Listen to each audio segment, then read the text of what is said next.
आदरणीय क्षेत्र कार्यवाह जी, उपस्थित सज्जन, माता भगिनी, सभी को नमस्कार। आज नेताजी की जयंती है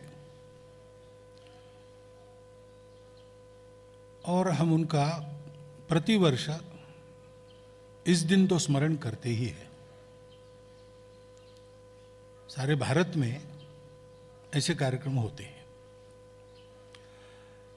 इस वर्ष उसका विशेष महत्व इसलिए है कि 75 वर्ष हमारी स्वतंत्रता के पूरे हो गए। जिस स्वतंत्रता के लिए नेताजी घर बार छोड़कर विदेश में गए, सेना बनाकर लड़ाई की अंग्रेजों से, और रहस्यमय स्थिति में उनका मृत्यु हुआ नहीं हुआ पता नहीं, लेकिन अंतर्धान हो गए। पूरा जन्म, पूरा जीवन अपने सुख की चिंता किए बिना देश के लिए समर्पण कर दिया।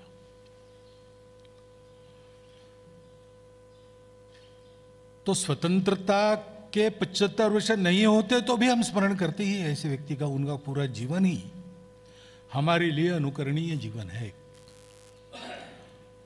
क्योंकि पहली बात है कि उस जीवन को उन्होंने स्वार्थ के लिए नहीं जिया, वो अपने लिए, स्वयं के लिए नहीं जिए, अपनों के लिए जिए। भारतवर्ष गुलाम था और गुलामी में रहना ये किसी समाज की स्वाभाविक स्थिति नहीं है। वो उसके लिए कलंक है, अपमान है। तो भारत माता के पुत्रों का एक कर्तव्य होता है ऐसी स्थिति में कि वो अपने देश की स्वतंत्रता के लिए प्रयास किए। नेताजी ने वैसा किया। पूरे भारतवर्ष की स्वतंत्रता। वैसे नेताजी का परिवार मूल रहने वाला उड़ीसा का था। पढ़ाई लिखाई बंगाल में हुई। कार्य क्षेत्र पूरा भारत रहा और विदेश जाकर अंग्रेजों की सेना में शस्त्र चलाना प्रशिक्षित होकर जो लड़ रहे थे, उनके मन में, अपने लोगों के, देशभक्ति की ज्वाला उन्होंने जागृत की और उनकी सेना बनाकर अंग्रेजी सत्ता, उस समय महाबलाढ़ सत्ता थी, ऐसा कहते थे, अंग्रेजों के साम्राज्य पर सूर्यास्त नहीं होता। इतने पराक्रमी और प्रचंड सत्ता को उन्होंने चुनौती दी। केवल दी ही नहीं, यहां आकर भारत की दहलीज को पार करके स्वतंत्र भारत के सरकार की घोषणा भी उन्होंने की। अब ये सारा करते समय सब भारतवासियों को उन्होंने जोड़ा। इतना कड़ा संघर्ष अंग्रेजों के साथ किया तो कितना पराक्रम होगा, कितना स्वाभिमान होगा, परंतु एक भी झगड़ा अपने लोगों के साथ नहीं किया। देशभक्ति क्या होती है? पूरे देश के लिए काम करना। अपने देश के लोगों से मतभेद होने के बाद भी झगड़ा नहीं करना। कांग्रेस के वो इलेक्टेड प्रेसिडेंट हुए थे, कुछ कारण होगा, पता नहीं क्या है, गांधी जी की इच्छा नहीं थी और मेजॉरिटी सुभाष बाबू के साथ थी। वो झगड़ा कर सकते थे, उन्होंने नहीं किया, वो विड्रॉ हो गए। क्योंकि विदेशी व्यक्ति, विदेशी सत्ता के खिलाफ लड़ना है, देश को एक होना चाहिए, एक रहना चाहिए। तेरा मेरा छोटा छोटा स्वार्थ जो है उसको भूलना, अपने स्वार्थ का बलिदान देकर देश के स्वार्थ के लिए, देश के हित के लिए लड़ाई करना। जो सेना उन्होंने बनाई, यहाँ चित्र लगे हैं, उसमें नाम आप देखेंगे तो आपको ध्यान में आएगा। पूरे भारतवर्ष के लोग उनकी सेना में थे। जाति, पंथ, मत, प्रांत कुछ नहीं, पूरे देश को एक करने की उनकी शक्ति थी, क्योंकि वो स्वयं पूरे भारत को अपना देश मानते थे। ये राष्ट्रीय प्रवृत्ति उनकी थी।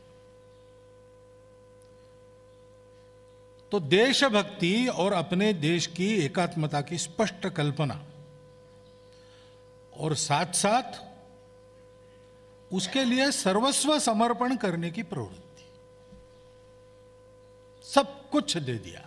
अपने लिए कुछ नहीं, देश के लिए सब कुछ, ऐसा उनका जीवन है।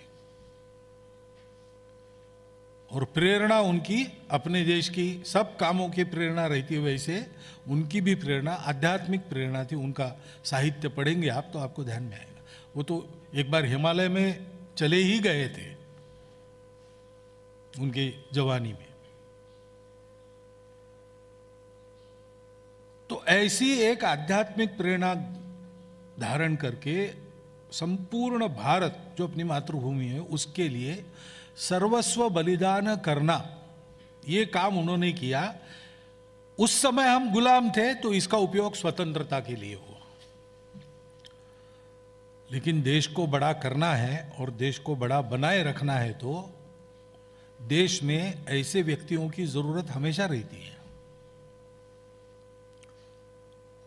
स्वतंत्रता के लिए संग्राम किया इसलिए हम याद करते, लेकिन याद तो उनके इस चरित्र को सदैव करना चाहिए और वैसा बनने का प्रयास करना चाहिए। हम सब लोग उनके रास्ते पर स्वयं चले। हम सुभाष बाबू नहीं बन सकते, लेकिन आज है उससे 5 कदम ज्यादा अच्छे तो बन सकते हैं, क्योंकि ऐसा बनने से अपने जीवन में भी और राष्ट्र के जीवन में भी जो परिवर्तन आता है वो सबके लिए हितकारी होता है। और जब सब सुखी होते हैं तो मेरे अपने सुख के लिए अलग से प्रयास करना नहीं पड़ता। और इसलिए नेताजी का ये देशभक्ति का, राष्ट्रीय एकात्मता का, सर्वस्व समर्पण का संदेश उनके जीवन के निमित्त आज हम याद करें और उसका अनुकरण हम अपने जीवन में करने का प्रयास करें। उनके लिए यही सच्ची स्मरणांजलि होगी, ऐसा मुझे लगता है। इसलिए आज के दिन आपने मुझे यहाँ मंच पर बिठाकर बोलने के लिए कहा तो मैंने चिंतन के लिए आपके सामने ये विचार रख दिया है। आपने सुना, इसलिए धन्यवाद।